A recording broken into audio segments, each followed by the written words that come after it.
जय हिंद दोस्तों, मैं रविंद्र कुमार आप सभी का हिंदी स्टडी मोशन पर स्वागत करता हूं। मित्रों, आज के इस वीडियो में हम महाकवि कालिदास का जीवन परिचय और उनकी सभी सातों रचनाओं के बारे में बताने वाले हैं।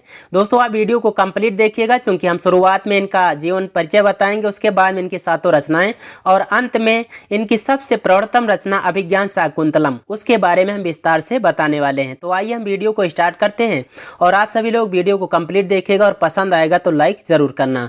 देखिए, महाकवि कालिदास की पत्नी का नाम विद्योत्मा। विद्योत्मा के बारे में आप जानते होंगे, इनके बारे में एक किंवदंती है, उसको भी आप जानते होंगे। और तो इस प्रकार से हम इनके बारे में ज़्यादा समय नहीं गंवाएंगे। अगला है इनके ससुर का नाम। तो इनके ससुर का नाम कभी कभी पूछ लेता है कि इनके ससुर का क्या नाम था, तो शारदानंद। कभी कभी ऐसे भी पूछ लेता है कि विद्योत्मा के पिता का क्या नाम था। तो इस प्रकार से आप इनको याद रखिएगा, इनके पिता का नाम था शारदानंद, विद्योत्मा के पिता का नाम था शारदानंद। तो इस प्रकार से ये महाकवि कालिदास के ससुर हुए। आगे इनके दोस्तों कालिदास के एक मित्र थे कुमारदास। कुमारदास जो कि लंका के राजा थे। ऐसा प्रश्न कई बार आ चुका है कि महाकवि कालिदास के मित्र कुमारदास कहाँ के राजा थे। तो इसको याद रखिएगा, ये लंका के यानी श्रीलंका के राजा थे। इनके जीवन परिचय के बारे में, अगर जन्म स्थान जन्म समय के बारे में हम बात कर लें तो दोस्तों, जैसा कि जितने भी पुराने कवि जितने भी विद्वान रहे हैं, उन्होंने अपने बारे में तो कुछ लिखा नहीं है कि हमारा जन्म कब हुआ रहा, हम किस समय रहे हैं, या हमारा जन्म कहाँ हुआ रहा। तो इस प्रकार से उनके बाद के यानी परवर्ती कवियों ने, परवर्ती विद्वानों ने उन पूर्ववर्ती कवियों के जन्म समय और जन्म स्थानों के बारे में कुछ अनुमान किया, उनकी रचनाओं को पढ़कर अनुमान लगाया है। तो उससे सिद्ध होता है, ज़्यादातर विद्वान मानते हैं कि महाकवि कालिदास का जीवन काल लगभग ईसा पूर्व प्रथम शताब्दी का रहा। और इनके जन्म स्थान के बारे में भी ज़्यादातर विद्वान इनको उज्जैनी में जन्म हुआ मानते हैं। कुछ विद्वान इनको कश्मीरी और कुछ विद्वान इनको बंगाली मानते हैं। आप ऐसे समझ लीजिए कि जैसे कोई अच्छा व्यक्ति होता है तो उसको सब लोग अपना ही मानते हैं, वैसे ही समझ लो कि उज्जैन के निवासी विद्वान इनको उज्जैनी में जन्म हुआ मानते हैं, कश्मीर के कश्मीरी मानते हैं और बंगाल के विद्वान इनको बंगाल में जन्म हुआ मानते हैं। लेकिन अगर देखा जाए, ज़्यादातर विद्वानों ने उज्जैनी क्यों बताया है, क्योंकि महाकवि कालिदास ने अपनी रचनाओं में जैसा वर्णन उज्जैनी का किया है, वैसा वर्णन उस वर्णन से प्रतीत होता है कि कोई कवि, कोई व्यक्ति जब जहाँ पे रहता है उसी के बारे में वर्णन कर सकता है। किसी चीज़ के बारे में देख कर वर्णन करना वैसा सुलभ नहीं होता, उतना आसान नहीं होता है। तो इससे इनके वर्णन से प्रतीत होता है कि महाकवि कालिदास का जन्म उज्जैनी में हुआ रहा होगा, इसीलिए वहाँ के बारे में इन्होंने खुलकर लिखा हुआ है। आगे हम बात कर लेते हैं। तो इनके आश्रयदाता चंद्रगुप्त विक्रमादित्य थे। विक्रमादित्य के बारे में आप जानते ही होंगे भाई, इनको चाणक्य ने कहाँ से कहाँ पहुँचा दिया, इसके बारे में जानते हैं, ज़्यादा कुछ बताने की ज़रूरत नहीं है। चलिए हम आगे बढ़ते हैं, आगे बात करते हैं इनके जाति और गोत्र की। तो महाकवि कालिदास ब्राह्मण थे और ये उपासक थे शिव जी के, ये शिव जी की उपासना करते थे। अच्छा, लेकिन एक किंवदंती आपने सुना होगा जो इनकी पत्नी से संबंधित, वहाँ पे आपने सुना होगा कि ये काली जी की उपासना किए थे, जिससे इनको ज्ञान की प्राप्ति हुई थी। लेकिन दोस्तों, ये शिव जी के उपासक कैसे थे, इनके बारे में हम बात सिद्ध करते हैं। देखिए, इन्होंने जो रघुवंशम में लिखा हुआ है उसमें भी आप देखें तो पहला श्लोक यानी उसका जो मंगलाचरण है या उसकी जो प्रार्थना है, शिव जी की वहाँ पर प्रार्थना की, शिव और पार्वती की प्रार्थना है। चूंकि इन्होंने वहाँ पर लिखा है वागर्था व्यो संप्रक्तो वागर्थ प्रतिपत्तये जगतः पितरो वंदे पार्वती परमेश्वरों। तो वहाँ पर इन्होंने शिव और पार्वती की स्तुति की है। इसी प्रकार से और भी रचनाओं की बात कर लें, जैसे हम अभिज्ञान शाकुंतलम को ले लें तो वहाँ पर ये कहते हैं या सृष्टि सृष्टुराद्यावहत या विद्युतम या हविर्या चाहोत्री। वहाँ पर ये अष्टमूर्ति शिव जी की उपासना, उनके आशीर्वाद की कामना करते हैं। तो इनकी रचनाओं से ये सिद्ध होता है कि ये शिव जी के उपासक थे। ठीक है, इनका प्रिय छंद उपजाति रहा, पहले नंबर पर उपजाति और दूसरे नंबर पर इनका अनुष्टुप छंद सबसे प्रिय छंद रहा है। उपजाति छंद दोस्तों इंद्र वज्रा और उपेंद्र वज्रा के मेल से बनता है। महाकवि कालिदास जो कि उपमा के लिए प्रसिद्ध हैं, उपमा अलंकार के लिए बहुत प्रसिद्ध हैं। यहाँ पर उपमा के आगे हम अगर जोड़ दें कालिदास से, उपमा कालिदास से, तो इनको यह उपाधि दी है उद्भट ने। ठीक है, आगे हम बात कर लेते हैं इनका प्रिय रस। तो इनका प्रिय रस श्रृंगार रहा। श्रृंगार देखिए यहाँ पर गलत तरीके से लिखा, ऐसे लिखा जाना चाहिए, वैसे टाइपिंग में ऐसा आता नहीं है, इसलिए यहाँ पर गलत लिख गया है। तो इनका प्रिय रस रहा है श्रृंगार। ज़्यादातर रचनाओं में इनका श्रृंगार रस मिलता है। रीत इनके वैदर्भी रही है, और वैदर्भी रीत जहाँ भी होती है उसका गुण प्रसाद ही होता है। तो इन दोनों चीज़ों को आप याद रखिएगा। आगे हम बात कर लें इनकी उपाधियों के बारे में। तो दोस्तों ये उपमा सम्राट कहे जाते हैं। इन्होंने जैसा वर्णन किया, जैसी उपमाएं इनकी मिलती हैं, किसी कवि ने ऐसा वर्णन नहीं किया, ऐसी उपमाएं नहीं दी हैं। तो ये उपमा सम्राट कहे जाते हैं। ये कवि कुलगुरु कालिदास कहते हैं। क्या कहे जाते हैं? कवि कुलगुरु कालिदास कहे जाते हैं। और इनको कविता कामिनिक विलास कहा जाता है, ये भी उपाधि है। और ये अगली उपाधि जो दी गई, दीप शिखा कालिदास।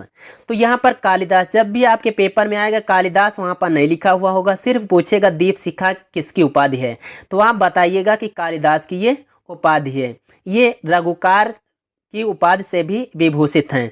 तो यहाँ पर आपने कुछ उपाधियों के बारे में देखा। उपमा सम्राट, कवि कुलगुरु, और कविता कामिनी विलास, दीप शिखा कालिदास, रघुकार। इसी प्रकार से इनकी और भी उपाधियां हैं। ज़्यादातर विद्वानों इनके बारे में एक एक श्लोक ही पूरे लिख डाले हैं इनकी विशेषताओं के बारे में। ठीक है, चलिए हम आगे देखते हैं। आगे हैं इनकी रचनाएं। रचनाएं जो कि कालक्रम के अनुसार दी गई हैं, इनकी हम बात कर लेते हैं। तो देखिए इनकी जो सबसे पहली रचना है वो ऋतु संहारम है। ऋतु संहार जो है दोस्तों, यह 6 ऋतुएं ही होती हैं अपने यहाँ पे।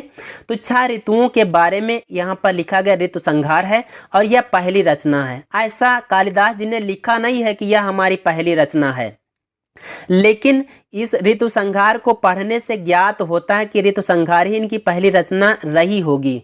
क्यों? क्योंकि कोई भी कवि हो, कोई भी व्यक्ति हो, अगर लिखना शुरू करेगा तो वह गंभीरता नहीं आती है शुरुआत में। तो यह गंभीरता से थोड़ा सा कम है, इसमें गंभीरता उतना नहीं है जितना कि अन्य और भी रचनाओं में इनकी गंभीरता मिलती है। तो इस प्रकार से कहा जाता है कि ऋतु संहार इनकी पहली रचना है, और इसकी विधा पूछ ले तो गीत काव्य है। अब विधा के बारे में हम पूरा बताएंगे, पहले इनके बारे में शुरुआत बात कर लेते हैं। दूसरी रचना है इनकी कुमार संभव, जो कि एक महाकाव्य है। कुमार संभव में दोस्तों इसमें कुल 17 सर्ग हैं, और ये कुमार मतलब कुमार कार्तिकेय के बारे में, उनके संभव यानी उनके जन्म इत्यादि के बारे में वर्णन है। और इसके जो नायक नायिका हैं, तो नायक इसके शिव जी हैं। कौन है? शिव जी इसके नायक हैं, और पार्वती जी इसकी नायिका हैं। किसकी नायिका हैं? कुमार संभवम की। ठीक है, आगे हम बात कर लेते हैं मालविकाग्नि मित्रम। तो मालविकाग्नि मित्रम ये एक नाटक है, नाटक विधा की रचना है, जिसमें मालविका और अग्निमित्र की प्रेम कथा है, प्रेम कहानी है, प्रेम पूर्ण नाटक है। आगे है विक्रमोर्वशीयम। विक्रम और उर्वशी, इनके ऊपर लिखा गया त्रोटक ग्रंथ है। त्रोटक क्या होता है दोस्तों? आप जानते होंगे रूपक उपरूपक, ये दृश्य काव्य के भेद होते हैं। कौन कौन से होते हैं? एक होता है रुकिए भाई रुकिए, एक होता है दृश्य काव्य के 2 भेद होते हैं। एक होता है रूपक, और दूसरा होता है उपरूपक। तो जो रूपक होता है इसके दोस्तों 10 भेद होते हैं, और उपरूपक के दोस्तों 18 भेद होते हैं। तो ये जो त्रोटक यहाँ पर दिया गया है विक्रमोर्वशीयम, यह उपरूपक का भेद होता है। क्योंकि यहाँ पर कहा जाता है कि नाटिका त्रोटक, नाट्यरासक, उल्लाप, काव्य, प्रेंखड़ इत्यादि जो होते हैं ये उपरूपक के ही भेद होते हैं। तो त्रोटक क्या है? यह उपरूपक का भेद है। अगर मूल रूप से देखें तो एक प्रकार से नाटक ही मानते हैं विद्वान। अगर मान लो आपको कैसे करना है, परीक्षा में कैसे क्या देखना है, अगर पूछ ले महाकवि कालिदास ने कितने नाटकों की रचना की है, तो आप याद रखिएगा नाटक ये भी मान लो, ये भी मान लो। तो कुल मिलाकर आपको 3 वहां पर बताना है। लेकिन अगर आपके पेपर में आ गया कि महाकवि कालिदास का त्रोटक कौन सा है, तो तब तो भाई आपको विक्रमोर्वशीयम को ही टिक करना होगा। अगर आपके पेपर में आ जाए कि विक्रमोर्वशीयम है, तो उसमें त्रोटक भी दिया हुआ हो किसी विकल्प में, किसी में नाटक भी दिया गया हो, तो आप वहां पर नाटक नहीं, सबसे पहले आप त्रोटक को टिक करेंगे।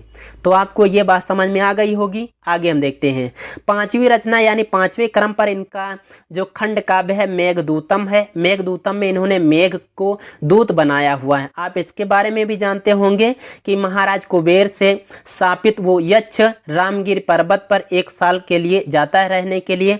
वहां पर 8 महीने तक रहता है, और जब आषाढ़ का प्रथम दिवस आता है तब वह आसमान में मेघ को देखता है तो उसको अपनी यछड़ी की याद आती है, याद सताती है। तो इसके बारे में आप विस्तार से इसके बारे में पढ़ेंगे, मालूम हो जाएगा। दोस्तों मेघदूतम जो है ये खंड काव्य है। एक प्रकार से देखा जाए तो गीत का मतलब गाया जाने वाला काव्य, और ये खंड काव्य समझो एक ही श्रेणी में आते हैं, ज़्यादा कुछ अंतर नहीं है।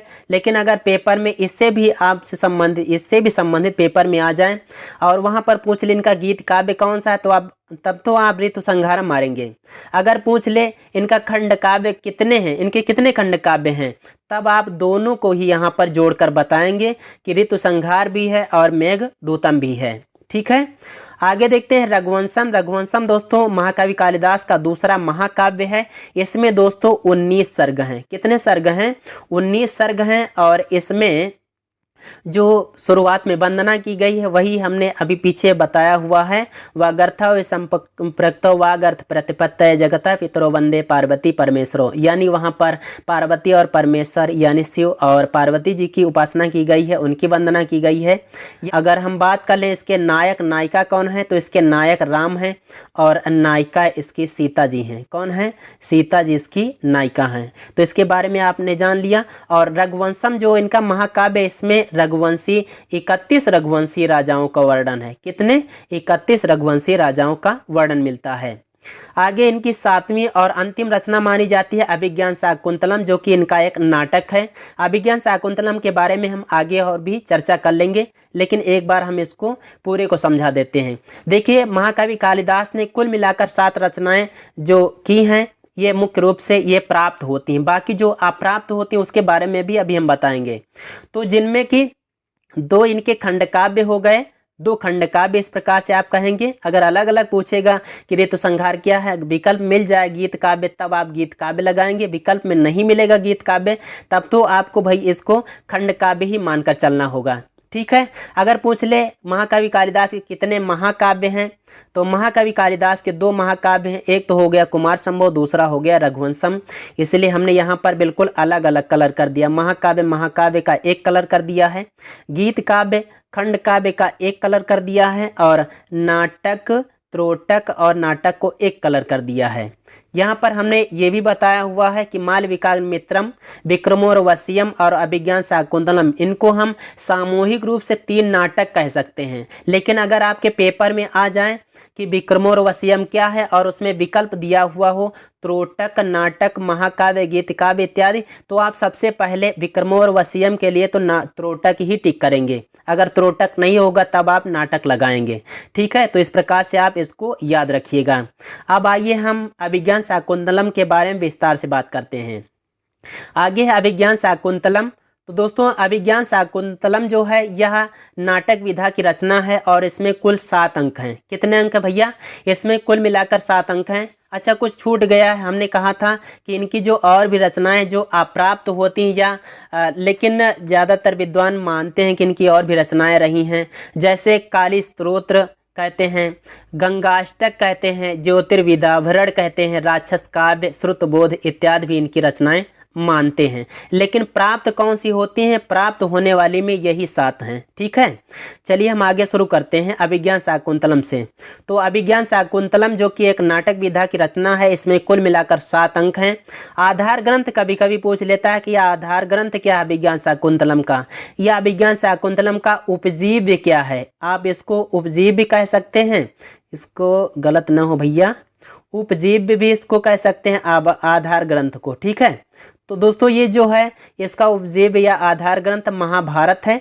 अब महाभारत का आदि पर्व, और अगर महाभारत का आदि पर्व ये विकल्प में ना हो तो आप पद्म पुराण लगाएंगे। ये दोनों चीजें होंगी नहीं, ये भी आप मान लो। ठीक है, तो दोनों चीजें ये विकल्प में नहीं होंगी कि अभिज्ञान शाकुंतलम का आधार ग्रंथ या उपजीव्य क्या है, तो वहां पर महाभारत होगा या तो पद्म पुराण होगा। अगर दोनों मिल जाएं आपको तो सबसे पहले आपको महाभारत को ही टिक करना होगा। ठीक है, बात समझ में आ गई होगी।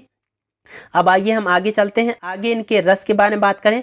अभिज्ञान शाकुंतलम का प्रधान रस दोस्तों श्रृंगार है। श्रृंगार यहाँ भी गलत तरीके से लिखा है, चूंकि टाइपिंग में सही नहीं आ रहा था। श्रृंगार ऐसे लिखा जाता है, श्रृंगार। तो श्रृंगार रस इसका प्रधान रस है अभिज्ञान शाकुंतलम का।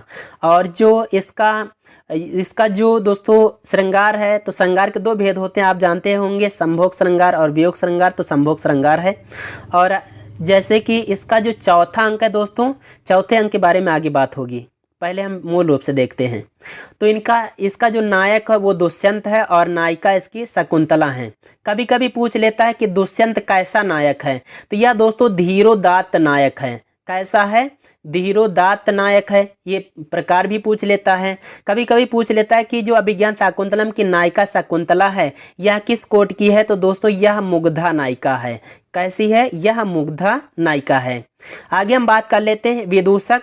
तो अभिज्ञान शाकुंतलम का विदूषक है मांडव्य। क्या नाम है उसका? मांडव्य नाम है। ये बार बार प्रश्न आता रहता है कि विदूषक जो खंडकाव्य, जो अभिज्ञान शाकुंतलम का विदूषक है वो मांडव्य है। दोस्तों जो विदूषक होता है यह राजा का अनन्य मित्र और हंसाने वाला, मनोरंजन कराने वाला मित्र होता है। तो यहाँ पर अभिज्ञान शाकुंतलम के जो नायक दुष्यंत हैं इनका अनन्य मित्र जो मनोविनोद करने वाला है उसका नाम है मांडव्य। आगे बात कर लेते हैं। आगे हैं इनके अंकों के नाम। आपने यहाँ पर देखा कि इसमें कुल मिलाकर 7 अंक हैं। 7 अंक हैं, तो इनके नाम क्या हैं? ये भी पूछ सकता है कि इनके नाम क्या हैं। तो दोस्तों आपको इससे याद करना है। चलो पहले बता देते हैं। पहला अंक है आश्रम प्रवेश, दूसरा आश्रम निवेश, तीसरा मिलन, फिर विदा, प्रत्याख्यान, पश्चाताप, फिर पुनर्मिलन। इसको आप कैसे याद रखेंगे? इसके पीछे तो लिखा हुआ है इसमें कितने कितने श्लोक हैं। आश्रम प्रवेश में 34 हैं, आश्रम निवेश में 18 हैं। वैसे ये ज़्यादा कुछ महत्वपूर्ण नहीं है, इनको आप याद करें या ना याद करें, लेकिन एक जो दिया गया है चौथे नंबर पर विदा, टीजीटी में यही है, टीजीटी के कोर्स में यही दिया गया है जो चौथा अंक है। तो इसके बारे में आप जरूर याद रखिएगा, इसलिए हमने यहाँ पर इसको लाल से किया हुआ है। ठीक है, तो इसका जो चौथा अंक है जिसका नाम है विदा, इसमें कुल 22 श्लोक हैं। कितने भैया? 22 श्लोक हैं। ठीक है, तो चलिए हम इसके बारे में बता देते हैं आप कैसे याद करेंगे। जैसे महाराज दुष्यंत आए तो आश्रम में क्या किया? सबसे पहले उन्होंने प्रवेश किया, उसके बाद थोड़े दिन वहां पे रहे यानी निवेश किया, फिर शकुंतला से मिले यानी मिलन हो गया। अगले में क्या हुआ? चौथे में शकुंतला की विदाई हुई, तो विदा अंक चौथा हो गया। और चौथा तो आपको ऐसे भी याद रखना है कि विदा अंक चौथा है जिसमें 22 श्लोक हैं। ठीक है, और जब उनको यानी शकुंतला को विदा करके ले गए, अच्छा कितने लोग ले गए थे? 3 पात्र ले गए थे, एक सारंगरव, दूसरा शार्दूल और जो आश्रम के अध्यक्षा गौतमी है, ये 3 लोग शकुंतला की विदाई में यानी शकुंतला को विदा करने के लिए दुष्यंत के घर गए थे, दुष्यंत के राजमहल गए थे। ठीक है, तो शकुंतला को वहां पर ले गए थे। आगे हम क्या कहेंगे? विदा हो गई ये, तो वहां पर जब पहुंची तो दुष्यंत ने इनको इनकार कर दिया। प्रत्याख्यान माने होता है इनकार करना, तो दुष्यंत ने इनको इनकार कर दिया, इस प्रकार से प्रत्याख्यान हो गया। आगे फिर जब दुष्यंत को मालूम हुआ कि नहीं नहीं ये हमारी ही पत्नी है, तो उसको पश्चाताप हुआ, पश्चाताप हो गया। जब पश्चाताप उसने कर लिया तो बाद में सबका मिलन हो गया, तो इसको हो जाएगा पुनर्मिलन। तो इस प्रकार से याद कर लेंगे ना, याद हो गया ना कि दुष्यंत ने आश्रम में प्रवेश किया, प्रवेश, वहां पर रहा तो निवेश, शकुंतला से मिला तो मिलन, विदाई हुई शकुंतला की तो विदा, पहुंची वहां पर तो दुष्यंत ने इनकार कर दिया, प्रत्याख्यान। फिर दुष्यंत को मालूम हुआ कि नहीं नहीं हमारी ही पत्नी है, तो उसने पश्चाताप किया, पश्चाताप हो गया। आगे फिर दोनों मिल गए, सरोदमन भी उनको मिल गया, सभी आपस मिल गए तो पुनर्मिलन हो गया। इस प्रकार से आप इसको याद रख सकते हैं। वैसे यहाँ पर हमने कोई ट्रिक नहीं बताई दोस्तों, लेकिन थोड़ा सा जरूर याद करने में आसानी हुई होगी। आगे चलते हैं। अगर हम इसके बात कर लें मंगलाचरण की, यहाँ पर एक चीज छूटी थी। क्या छूटी है बताने को? कि इसमें इनको अगर आप जोड़ेंगे इतने श्लोक तो कुल मिलाकर 196 श्लोक हो जाते हैं। अगर आपसे पूछ ले कि अभिज्ञान शाकुंतलम में कुल मिलाकर कितने श्लोक हैं, तो 196 श्लोक हैं। ठीक है, तो इसको भी याद रखिएगा। आगे दिया गया है मंगलाचरण अभिज्ञान शाकुंतलम का कैसा है, ये पूछ लेता है अक्सर। तो दोस्तों अभिज्ञान शाकुंतलम का मंगलाचरण आशीर्वादात्मक है, जो कि ये छंद देखिए, या सृष्टि सृष्टि राध्यावहत विधिहुतम या हविर्या चहोत्री। तो ये दोस्तों श्रगधरा छंद में है। बार बार पूछता रहता है कि अभिज्ञान शाकुंतलम का जो मंगलाचरण वो किस छंद में निबद्ध है, तो इसको याद रखिएगा, श्रगधरा छंद में है। और इसमें अष्टमूर्त शिव जी से आशीर्वाद की कामना की गई। आप यहाँ पर देख सकते हैं, प्रत्यक्षाभि प्रपन्नस्तनुभिरवतु वस्ताभिर अष्टाभिरीसा, अष्टाभिरीसा यानी अष्टमूर्त शिव जी की यहाँ पर उनसे आशीर्वाद की कामना की गई है। चलिए आगे बढ़ते हैं। आगे जो दिया गया है विशेष रूप से चौथे अंक पर। तो जितने भी लोग टीजीटी इत्यादि में टीजीटी की तैयारी कर रहे होंगे उनके लिए विशेष रूप से ये हो जाएगा कि चतुर्थ अंक का प्रारंभ किससे होता है। पिछली बार पूछा था इसने कि चौथे अंक का प्रारंभ किससे होता है। पंक्तियां लिखी हुई थी, तथा प्रविशता कुसुमावचयम नाट्यंतो सख्यो तथा प्रविशता है नदी द्वयम इत्यादि आ गया था। तो वहां पर होगा तथा प्रविशता कुसुमावचयम नाट्यंतो सख्यो। इसके बाद फूलों को चुनने का अभिनय करती हुई दोनों सखियां प्रवेश करती हैं। तो प्रवेश करती है सबसे पहले कौन बोली थी, तो अनुसुईया प्रियंवदा से बोली थी, हाला प्रियंवदे, आगे फिर डट डट जो भी है। ठीक है, तो इसको आप याद रखिएगा। शुरुआत चौथे अंक का किससे होता है, तथा प्रविशता कुसुमावचयम नाट्यंतो सख्यो। और फिर आगे बताया गया है कि इसका जो चतुर्थ अंक का अंतिम श्लोक है यानी 22वां श्लोक है, ये है अर्थो ही कन्या परकीयो तामाद्य संप्रेष से प्रगृहीतो इत्यादि है, जो कि इंद्रवज्रा छंद में लिखा हुआ है। और इसको कहने वाले जो है ना वो महर्षि कर्ण हैं। कौन है भैया, महर्षि कर्ण, जिनको आप महर्षि काश्यप भी कहते हैं। इस छंद को, इस श्लोक को, 22वें श्लोक को महर्षि कर्ण ही कहे हैं। तो ये भी पूछ लेता है परीक्षा में कि जो अभिज्ञान शाकुंतलम का चौथा अंक उसका अंतिम श्लोक किस छंद में है, तो याद रखिएगा इंद्रवज्रा छंद में है। इंद्रवज्रा का लक्षण क्या होता है, ताता जगागा, ताता जगागा, 2 तगड़ 1 जगड़ और अंत में 2 गुरु वर्ण होते हैं। आगे देखते हैं। आगे दोस्तों श्लोक चतुष्टय, ज्यादातर हमने देखा है अब श्लोक चतुष्टय से ज्यादातर प्रश्न बनने लगे हैं, तो इसलिए यहाँ पर इनको भी देखना जरूरी है। और हमने पिछली बार देखा हुआ है वहां पर उसने श्लोक चतुष्टय से भी पूछा था कि ये किस क्रम का श्लोक है, इसलिए यहाँ पर हमने इसका क्रम भी लिया हुआ है। ये क्या है, यास्याद्य शकुन्तलेति हृदयं संस्पृष्टमुत्कण्ठया कास्तम्भितवाष्पवृत्ति कलुषा चिंता जडं दर्शनम वैक्लव्यं ममतावदीदृशमपि स्नेहादरण्योकसः पीड्यन्ते ग्रहीणाः कथं नूतनया विश्लेष दुःखैः न वै। दोस्तों यहाँ पर महर्षि कर्ण कहते हैं कि यास्याद्य शकुन्तलेति हृदयं संस्पृष्टम उत्कंठया। वो कहते हैं कि आज शकुंतला पति के घर चली जाएगी, इसलिए मेरा हृदय उत्कंठा से व्याकुल हो रहा है और आंखों में आंसू वास वृत्ति है, आंखों में आंसू आ जाने के कारण गला रुंध गया है और नेत्र दर्शनम चिंता जडम, दर्शन यानी नेत्र जो हैं वो चिंता के कारण निश्चेष्ट हो गए हैं।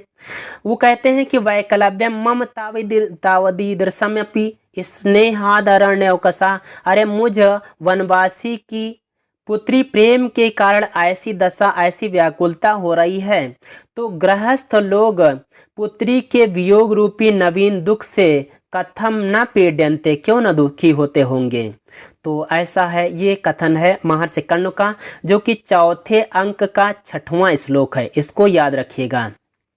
आगे दूसरा इसका श्लोक चतुष्टय का दिया गया है, पातुं न प्रथमं व्यवस्यति जलं युष्मसपीते सूया न दत्ते प्रियमण्डनापि भवतां स्नेहेन यपल्लवम् आदेवः कुसुमप्रसूतिसमये यस्या भवत्योत्सवः सेयं याति शकुन्तला पतिगृहं सर्वैरनुज्ञायताम्।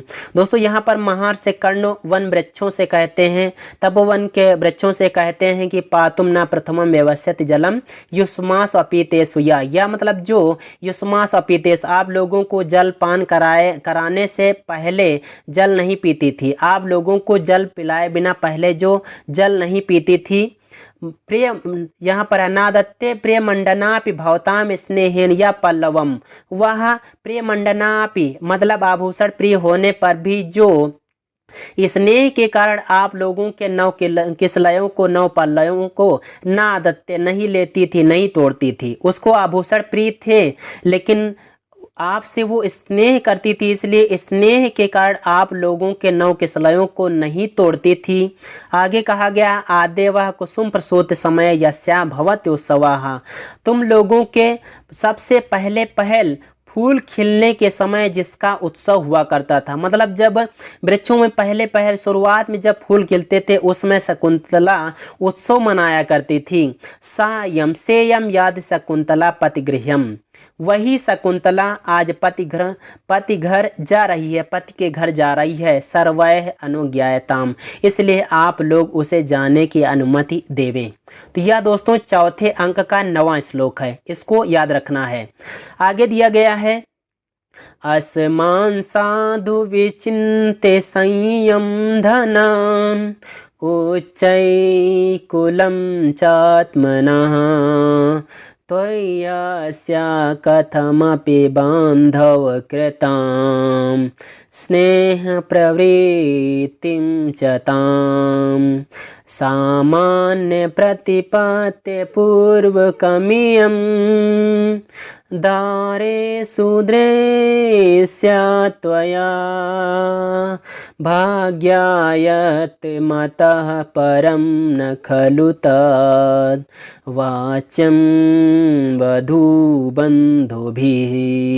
यहाँ पर दोस्तों महर्षि कर्ण कहते हैं, वो सारंगराव के हाथों संदेश दे रहे हैं। वो कहते हैं कि आप इस शकुंतला को अपने आगे करके महाराज दुष्यंत से कहना कि, वो कहते हैं कि आसमान साधु विचिंत संयम धनान, आसमान मतलब हम लोगों के पास संयम ही धन है, ऐसा साधु विचिंत, ऐसा भली प्रकार से विचार करके। दूसरी बात आत्मना उच्चय कुलम, अपने आप को उच्च कुल का विचार करके, यानी हम लोगों के पास संयम ही धन है और आप अपने उच्च कुल वाले हैं, ऐसा भली प्रकार विचार करके। तो ही अस्याह, महाराज दुष्यंत से कहना, सारंगराव से कहते हैं कि महाराज दुष्यंत से कहना शकुंतला को अपने आगे करके कि हम लोगों के पास संयम ही धन है, ऐसा भली प्रकार विचार करके। दूसरी भी बात अपने आप को उच्च कुल वाला जानकर, तो ही अस्याह, तुम्हें इसके प्रति यानी शकुंतला के प्रति कथमपि अबांधव कृताम, कभी भी बंधु बांधवों द्वारा ना कराए गए, अबांधव कृताम कभी भी बंधु बांधवों द्वारा इसके ना कराए गए, ताम स्नेह प्रवृत्तिम, उस स्नेह व्यापार को याद करके। वो कौन सा स्नेह व्यापार है कि जब महर्षि कर्ण के आश्रम में कोई विशेष नहीं रहा, तभी गांधर्व विवाह हुआ शकुंतला और दुष्यंत का, तो उसके भाई बंधुओं के द्वारा तो नहीं कराया गया, वो प्रेम व्यापार इसके भाई बंधुओं के द्वारा तो नहीं कराया गया। इसलिए कहते हैं कि त्वयि अस्या कथम अपया बांधव कृताम स्नेह प्रवृत्तिम चताम, तुम्हें इसके कभी भी बंधु बांधवों द्वारा ना कराए गए उस प्रेम व्यापार को याद करके, उसको भली प्रकार विचार करके, सामान्य प्रतिपत्ति पूर्वकम यम दारे सुदृश्या त्वया माने तुम्हारे द्वारा, सामान्य दारेश मतलब स्त्रियों में, आपकी और भी पत्नियां हैं, उन पत्नियों में तुम्हें इसे सामान्य दृष्टि से, यम लिखा हुआ यम माने इसे सामान्य दृष्टि से देखना चाहिए। मतलब आप अपनी रानियों में इससे सामान्य रूप से यानी उसी प्रकार से देखिएगा। भाग्यायत मतः परम इससे अधिक भाग्य के अधीन है, जो कि तद वाच्यम वधू बंधुभिः न, जिससे वधु के भाई बंधुओं द्वारा, बंधु बांधवों द्वारा नहीं कहा जाना चाहिए। मतलब इससे अधिक इस शकुंतला को कुछ मिल जाए तो उसके बारे में हम लोग कुछ नहीं कह सकते हैं। तो यह भी दोस्तों एक प्रकार से एक संदेश है, अच्छा सा संदेश है, जो कि सारंगराव के हाथों दे रहे हैं महर्षि कर्ण, जो कि चौथे अंक का 17वां श्लोक है, इसको याद रखना है। आगे इसी के बारे में थोड़ा सा और विशेष रूप से बताने वाले हैं। देखिए चौथा और अंतिम है श्लोक चतुष्टय का श्लोक। शुश्रूषस गुरून् कुरु प्रिय सखी वृत्तिं सपत्नी जने भर्तुर्विप्रकृता पिरोषडितया मास्म प्रतीपं गमः भूयिष्ठं भवो दक्षिणा परिजने भाग्ये स्वनुसेकिनी यान्तेवं गृहिणी पदं युवतयो यान्तेवं गृहिणी पदं युवतयो वामाकुलस्य धयः। यहाँ पर कहते हैं महर्षि कण्व कि शुश्रूषस्व गुरून्, शकुंतला से कहते हैं कि गुरुन मतलब गुरुजनों की शुश्रूषा सेवा करना और सपत्नी जनों के साथ, दुष्यंत की जो और भी पत्नियां उनके साथ में प्रिय सखी वृत्तिम कुरु, प्रिय सखी जैसा व्यवहार करना। भर्तु विप्रकृतापि, पति के प्रतिकूल होने पर भी, उनके द्वारा अपमान किए जाने पर भी, रोषणतया क्रोध में आकर माँ स्म प्रतीपम गमा, उनके प्रतीप यानी उनकी उल्टा व्यवहार मत करना। आगे कहते हैं कि भूयिष्ठम भव दक्षिणा परिजने, परिजनों के प्रति मतलब सेवक सेविकाओं के प्रति भूयिष्ठम भव दक्षिणा, अत्यधिक उदार रहना और अपने भाग्येषु अनुत्सेकनी, अपने उत्तम भाग्य पर अनुत्सेकनी अर्थात गर्व मत करना। शकुंतला से ही तो कहते हैं कि गुरुजनों की सेवा करना, सपत्नी जनों के साथ में प्रिय सखी जैसा व्यवहार करना, पति दुष्यंत के प्रतिकूल आचरण किए जाने पर भी, उनके द्वारा अनादर किए जाने पर भी क्रोध में आकर उनसे उल्टा व्यवहार मत करना, उनके विपरीत व्यवहार मत करना और सेवक सेविकाओं के प्रति अत्यधिक उदार रहना। भूयिष्ठम अत्यधिक उदार रहना, अपने उत्तम भाग्य पर अभिमान मत करना। वो कहते हैं कि यान्त एवं गृहिणी पदम युवतयो, एवं माने इस प्रकार, युवतया गृहिणी पदम यान्ति, इस प्रकार की स्त्रियां गृहिणी के पद को प्राप्त करती हैं और इसके वामा, इसके उल्टा आचरण करने वाली कुलस्याधया, कुल के लिए घातक होती हैं, कुल के लिए हानिकारक होती हैं। तो इस प्रकार से आपने यहाँ पर चारों श्लोकों को देखा। ये जो है चारों श्लोक हमने यहाँ पर इकट्ठा लिए हुए हैं। ये पहली पहली पंक्ति का थोड़ा थोड़ा हिस्सा ऐसे भी आपके पेपर में भी आ सकता है, थोड़ी सी पंक्ति देगा और पूछेगा ये किस क्रम का है। तो इस प्रकार से आप संक्षिप्त रूप में याद कर सकते हैं कि यास्यत्यद्य शकुंतलेत, यह चौथे अंक का 6वां श्लोक है। तो चारों के चारों श्लोक चौथे ही अंक के हैं, इसलिए आप चार को इधर रखिए, पीछे को याद कीजिए कि यास्यत्यद्य शकुंतलेत 6वां, पातुम न प्रथमम व्यवस्यत 9वां श्लोक है, आसमान साधु विचिंत 17वां और शुश्रूषस्व गुरून् कुरु प्रिय सखी ये वाला 18वां श्लोक है। दोस्तों ये जो चार के चारों श्लोक हैं, यहाँ पर विशेष बात यह है कि चारों श्लोक इनके कथन करने वाले, इसको कहने वाले महर्षि कण्व हैं। कौन है महर्षि कण्व इसको कहने वाले हैं। और ये चारों श्लोक जो है ना, ये शार्दूल विक्रीडित छंद में निबद्ध हैं। तो दोस्तों आज के वीडियो में सिर्फ इतना ही। अगले वीडियो में हम कोई अगला टॉपिक लेकर फिर से उपस्थित होंगे। आइए दोस्तों चलते हैं। जय हिंद, वंदे मातरम।